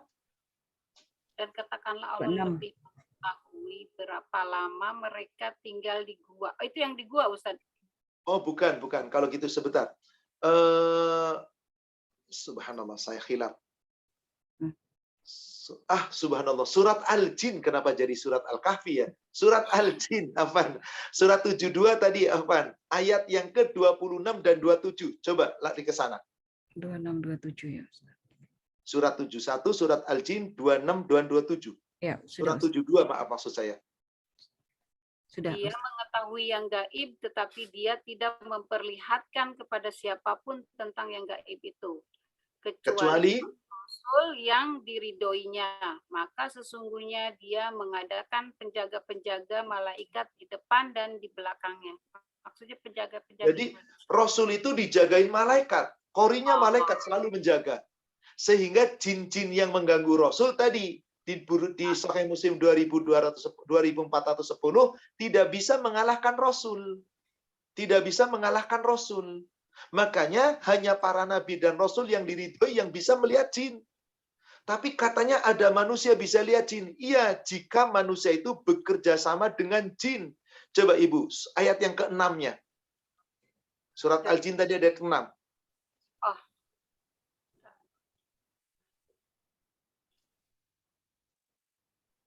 Nah, dan sesungguhnya ada beberapa orang laki-laki dari kalangan manusia yang meminta perlindungan kepada beberapa laki-laki dari jin. Tetapi mereka jin menjadikan mereka manusia bertambah sesat. Ya, Jadi karena manusianya dukun-dukun itu menginginkan. tidak. Maka Allah berikan. Tapi bukan menambah kebaikan, tambah sesat. Dukun-dukun itu bisa Ibu berdialog dengan jin. Setan maksudnya bukan jin yang beriman. Bisa melihat mereka. Allah takdirkan bisa. Dan memang keinginan mereka. Tapi ingat, itu jadi tambah sesat. Kesesatan. Nah, apakah manusia seperti kita bisa melihat? Allah sudah berikan jaminan. Tidak mungkin manusia bisa lihat jin. Tidak mungkin. Allah sudah jamin itu. Seperti indigo ya Ustadz ya, yang selalu mengatakan bahwa indigo itu bisa anak-anak Itu indigo dusta bisa lihat. belaka Ibu. Iya. Yang ngomong indigo itu cuma dia yang ngomong.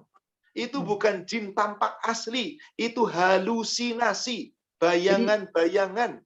Jadi sebetulnya bukan kelebihan Ustadz ya, malah kekurangannya. Kekurangan. Cuman orang-orang yang punya anak indigo dibesar-besarkan. Ujung-ujungnya dibiarkan jadilah dukun di waktu gedenya. Banyak yang begitu Ibu. Sesat jadinya. Coba Ibu perhatikan. Surat 7 ayat 27. Surat 7 ayat 27. 7, Ayat 27. berapa, Ustaz? Surat 7 ayat 27.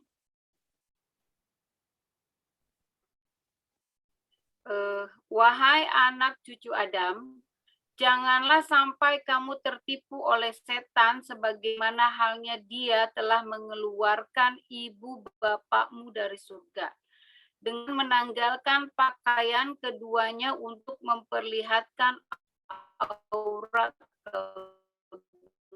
keduanya. Sesungguhnya diamu dari suatu tempat yang kamu tidak bisa melihat mereka. Sesungguhnya kami telah menjadikan setan-setan itu pemimpin bagi orang-orang yang tidak beriman. Itu dia Ibu. Jelas ayat ini. Innahu, sesungguhnya setan-setan itu yarokum, melihat kamu. Huwa wa qabiluhu, mereka dan para kawan-kawannya bisa melihat. Min haitsu, dari semua tempat, dari segala penjuru. La tarawnahum, yang kamu tidak bisa melihat mereka. Sudah titik. Saya yakin 100% dengan ayat ini. Maka ada orang bercita, dia bisa lihat, terserah Anda mau ngomong apa. Demi Allah saya nggak pernah percaya. Karena nggak ada manusia bisa lihat jin. Ustadz, kadang penampakan itu cuma terhalusinasi. Kayak sekelebat warna putih. Coba lihat, mau Anda lihat dimanapun. Di dunia gaib, di tantangan itu, tidak pernah menampakkan wujud asli. Kayak manusia, nih. Paling siluet, Ibu. Kayak bayangan, warna putih, kayak asap, sekelebat. Ya begitulah caranya jin. Mengganggu manusia. Kata Allah, jangan takut. Kalau begitu gimana? Langsung. A'udzubillahi minasyaitonirrajim. Pernah Ustadz kayak mendatangi aku. Baca doa di surat 23, 97, 98. Jika ibu merasa diganggu setan, didatangi setan, baca doa itu. Surat 23, 97, 98. Rabbi A'udzubika min hamazatis syayatin. Katakanlah, wahai Rabbku, aku berlindung kepadamu ya Allah dari gangguan-gangguan setan. Wa a'udzubika rabbi ayyah turun. Ya Allah, aku berlindung pula kepadamu ya Allah agar mereka tidak mendekati aku, agar mereka tidak mendatangi aku. Demi Allah, baca ayat ini dengan ikhlas. Hilang itu penampakan, hilang itu segala macam. Yang jelas Ibu, iblis tidak bisa menampakkan secara langsung, tetapi bisa menampakkan berupa halusinasi, berupa sekelebat, berupa tiupan angin, berupa memindahkan barang, itu bisa. Tapi menampakkan wujud asli nggak ada.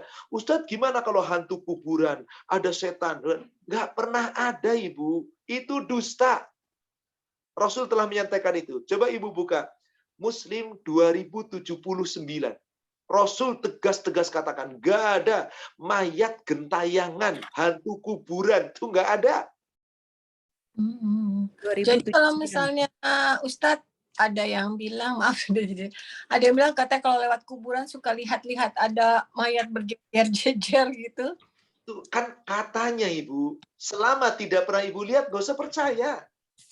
Orang yang ngomong itu sudah dijamin pendusta. Karena Allah sudah katakan, kamu nggak bisa lihat. Mereka bisa lihat. Ada orang ngomong, ada berjejer katanya. Kamu lihat sendiri, katanya. Kamu lihat sendiri, katanya. Dah, itu hoax namanya katanya. Nggak ada sumbernya, Bu. Allah sudah katakan itu. Coba Ibu lihat. 2079 ya Ustadz. Dan Bismillahirrahmanirrahim. Dari Abu Hurairah radhiyallahu anhu katanya Rasulullah SAW bersabda, tidak ada penularan, tidak ada mayat gentayangan menjadi hantu kuburan, tidak ada binatang tertentu muncul menyebabkan hujan, dan tidak ada tabu di bulan Syafar. udah beres. Hari semuanya sama, nggak ada tabu. Bulan ini, bulan itu sama. Hantu gentayangan, hantu kuburan, mayat nggak ada. Itu tadi kuntilanak, kuntil bapak, kuntil emak, nggak ada. Itu cuma dongeng. Itu cuma film. Ya Allah, yang namanya film yang buat sutradara. Sebenarnya diri kitanya aja kali Ustadz ya. Kan setan itu kan sifat ya. Jadi sifatnya. Sifat. Jadi kan bingung kan bagaimana sifat kelihatan. Anda ngaca, Anda pemarah, itu setan tuh di depan kaca Anda itu. Anda lagi emosi. Makanya maaf Ibu, orang-orang Eropa hampir nggak pernah percaya hantu. Kenapa? Mereka tidak pernah didesas-desuskan adanya hantu. Makanya film-film di Eropa yang berkaitan hantu, itu ujung-ujungnya bukan hantu fiktif. Tapi apa? Penjahat yang berkedok dan seterusnya kan? Beda nggak dengan di kita? Dari kecil dijejelinya hantu, kiki ketawa. Kuntil bapak, macam-macam. Padahal bukan kiki Ustadz ya, padahal hahaha gitu. Harusnya. Intinya begini, kita sekarang sudah paham. Ayat-ayat begitu banyak, puluhan ayat menyatakan itu. Apa kita nggak percaya dengan janji Allah? Allah cuma katakan, musuh setan. Setan itu musuhmu. Nggak usah kamu cari tahu, nggak usah cari penampakan, nggak usah dicari-cari. Jelas dia itu musuh, mengganggu kamu, menggoda kamu, bisa menjadi korin kamu, bahkan melalui aliran darah kamu, masuk ke dalam dada kamu. Kalau begitu, berlindunglah kepada Allah dan lawan setan yang Allah kita perintah takuti. Bukan makhluknya, tapi sifatnya yang langsung yuwaswisu fi sudurinas. Itulah maka kuncinya selalu apabila merasa takut diganggu setan, baca ta'awuz, bisa a'udzubillahi minasyaitonirrajim, bisa tadi a'udzubillahi samiil alim minasyaitonirrajim min hamzihi wa nafthihi wa nafthihi, bisa juga a'udzubi rabbi min hamazati syayatin wa a'udzubika rabbi ayahdurun, atau kita bisa baca surat An-Nas dengan tartil. Qul a'udzubi rabbin nas, malikin nas, ilahin nas, min syarril waswasil khannas, alladzi yuwaswisu fi sudurin nas, minal jinnati wan nas. Tapi dengan sungguh-sungguh. Insya Allah, jika itu kita lakukan, semoga kita mendapatkan perlindungan. Amin, Wallahu a'lam. Seperti kalau baca a'udzu kalimat itu masih masuk nggak Ustadz ya? Itu perlindungan kita di malam hari apabila kita berada dalam suatu tempat. Kan zikir sore kan Ustadz. Atau dibaca petang, malam, Ibu misalkan malam hari singgah di suatu tempat, hotel, di apartemen, atau di tempat yang kita nggak biasa kunjungi. Maka Ibu baca, a'udzu bikalimatillah Baca 3 kali. Siapa yang membaca itu, insya Allah tidak akan terganggu dari makhluk-makhluk yang buruk. Di antaranya binatang-binatang melata atau yang lain. Dimaksud juga tertanda setan-setan tidak bisa mengganggu. Karena kita telah berlindung pada Allah dengan kalimat yang sempurna dari segala makhluk yang menjerumuskan, yang menggoda, yang mengganggu. Yang kita kadang tidak lihat. Demikian wallahu alam. Saya rasa cukup Ibu Afwan, sudah jam 11 saya. Ya, Masya Allah Ustadz, ilmunya sampai kertasnya berlembar-lembar Ustadz. Untuk kita Ibu, insya Allah semoga menjadi Amin. kebaikan bagi Insya Allah, kita. insya Allah. Demikian kita insya Allah telah menyudahi yakni tafsir dari surat An-Nas. Kita akan kaji kembali tafsir surat Al-Falaq. Insya Allah. Al-Falaq untuk berikutnya, ya insya Allah Ustadz. Demikian Ibu, saya berdoa untuk Sehat. semua jemaah. Sehat-sehat untuk istri Ustadz ya Ustadz ya. Amin Ibu, semoga Allah senantiasa menjaga kita di atas ketakwaan, kesehatan, afiat, dan semoga Allah menjaga kita, akidah kita selalu di atas jalan yang hak. Semoga Allah memaafkan dan mengampuni dosa-dosa kita. Amin, Mari amin, kita amin. tutup dengan kafaratul majlis. Subhanaka Allahumma wa bihamdika asyhadu an la ilaha illa anta astaghfiruka wa atubu ilaik. Alhamdulillah billahi taufik. Assalamualaikum warahmatullahi wabarakatuh. Waalaikumsalam warahmatullahi wabarakatuh. Terima kasih Ustaz, salam buat kita. Dan terima kasih untuk teman-teman semua semuanya, insya Allah sehat-sehat. Terima kasih semua Ibu, Bapak dan Batin. Dan mohon